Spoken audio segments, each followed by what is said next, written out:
You've read the books. You've done the affirmations. Tried thinking your way out of old patterns. And yet nothing sticks. What if the problem isn't your effort? What if it's approach? Today I'm showing you what real transformation looks like and why it's deeper than just mindset.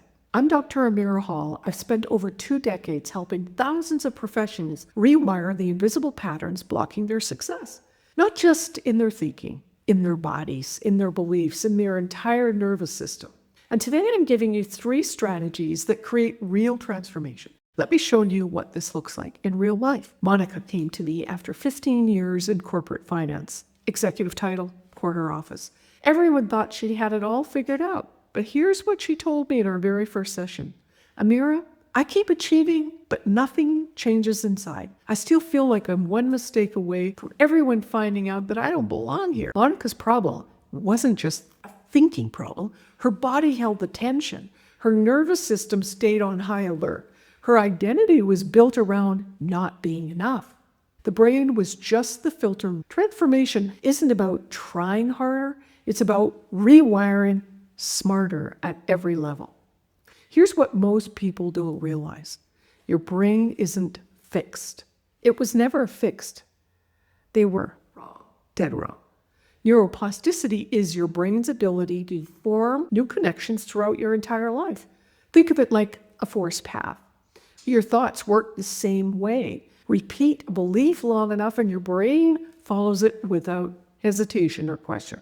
And here's what the brain-only crowd often forgets. Your brain doesn't operate alone. It's connected to your nervous system, your emotions, your body, your stored memories. Change one and you influence all the others. That's why real transformation isn't just mental, it's somatic, meaning it lives in your body. It's emotional, it's identity level. A 2005 Harvard study showed that people who meditated regularly had thicker prefrontal cortexes than those who didn't. Even participants over 50 showed structural brain changes. And Dr. Michael Merzenich, a neuroscientist who won the Kavli Prize, spent decades proving that the adult brain remains plastic throughout life. His research shows targeted mental exercises physically rewire neural pathways at any age. But the deepest shifts happen when you work with the whole system. And let me show you how. Strategy number 1, challenge your brain with new learning. This isn't about becoming a genius. It's about neural disruptions. When you learn something new, a language, an instrument, any new skill, your brain builds fresh connections. But here's the part most people miss. New learning doesn't change your brain. It changes your identity. You start to see yourself as someone who grows, someone who adapts, someone who is capable of change. That shift in self-perception goes far beyond neurons. And let me show you what I mean. David was 52, marketing director, mentally foggy and emotionally flat. He described his life as just going through the motions. And he hadn't challenged himself in over a decade. His brain was efficient, but stagnant. And underneath there was a belief system that his best years were behind him. I told him to learn something that felt slightly ridiculous, and he chose piano. 2 months later, something shifted. His thinking got sharper, his emotional range expanded, and he made creative decisions that surprised even him. But the real change? David started seeing himself differently. Not as someone winding down, but as someone becoming. His brain wasn't broken. It was understimulated. And his identity was ready for an upgrade. So here's the insight. When you stop learning, you don't stay the same. You calcify in your brain, in your beliefs, in who you think you are. So challenge your brain and you remind your whole system that change is always possible. Strategy 2, practice metacognition. That's a fancy word for thinking about your thinking. Most of us react on autopilot. Something happens, we feel something, we respond. It's all unconscious, all running on old programming. Metacognition interrupts that loop and breaks the cycle at the source. So here's what the cycle looked like for this one woman. She gave too much, she felt resentful, she withdrew, she felt guilty over giving again. Janelle was a successful therapist who taught emotional regulations to her clients for 15 years, but she'd never turned that lens on her own patterns. So we started a simple practice. Every evening she would ask herself 2 questions. What drove my strongest reaction today? And Is that thought true or just familiar? The second question changed everything. Janelle traced her pattern to a childhood belief that her worth depended on fixing other people's problems. It wasn't true. It was just familiar. 40 years of following that groove, not just in her mind, in her chest, in her shoulders, in the way she held herself around people. With consistent practice, she started noticing her thoughts before they hijacked her behavior, and something else happened. Her body began to relax. Her nervous system settled. The belief loosened its grip at every level. And just a few months later, she set boundaries without guilt, gave from overflow, not obligation. And here's the insight. You can't change a pattern you cannot see. Metacognition is the flashlight, but real freedom comes when you follow that light all the way down into the body, into the beliefs, into the identity that's been running the show. Strategy 3, flex your cognitive muscles. Puzzles, strategy games, problems that you haven't solved before. Now you might be thinking, this sounds like generic brain advice, Amirah. Stay with me, because the real power here isn't just cognitive, it's emotional. Ray was 61 and recently retired. He came to me terrified because his cognitive decline his father had struggled with, and Raymond assumed the very same fate awaited him. He stopped doing anything mentally demanding, but when we dug deeper, it wasn't really about his brain. It was about fear.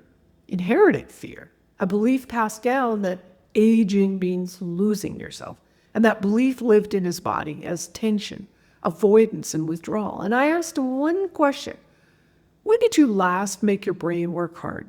And he couldn't remember. So we started small. Daily crossword puzzles, chess with his grandson, an online astrology course. And his fear didn't vanish overnight, but something important shifted. Every time Ray challenged his mind, he was also challenging the belief and proving to himself that he wasn't his father, and that decline wasn't inevitable. His confidence returned, his memory improved, his mood lifted. UCLA research shows cognitive engagement increases brain connectivity. He rewired generational belief and reclaimed a sense of possibility. His brain wasn't declining, it was waiting to be used, and so was his potential. So here's the insight. Your brain responds to what you ask of it. Ask nothing, and it assumes nothing is needed.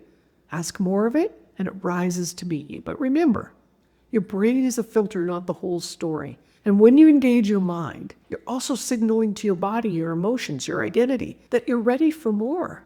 You don't need to do all three perfectly. Start with awareness.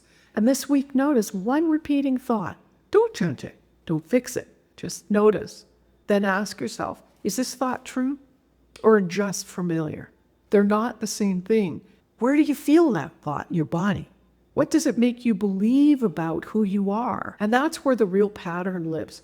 So pick one small new thing to learn, something slightly uncomfortable. Try a puzzle, a strategy game, a conversation perhaps that stretches you. Small practices, compounding change. The brain starts expecting growth instead of stagnation, and your whole system follows. That's transformation at work. So here's what I want you to remember. Your brain is not fixed. Your patterns are not permanent. Your past does not dictate your future. And transformation is never just mental. It's the brain, body, the beliefs, the identity you've been carrying without realizing it. Change one and you influence them all. Remember Monica? Just a few months later, she sent me a message. Amirah, for the first time in my life, I'm not running from something. I'm running towards something. And I finally trust myself to get there. That wasn't just neuroplasticity. It was a woman who finally cleared the patterns she'd been carrying in her mind, in her body, and her beliefs for decades. Old grooves cleared, new ones created at every level.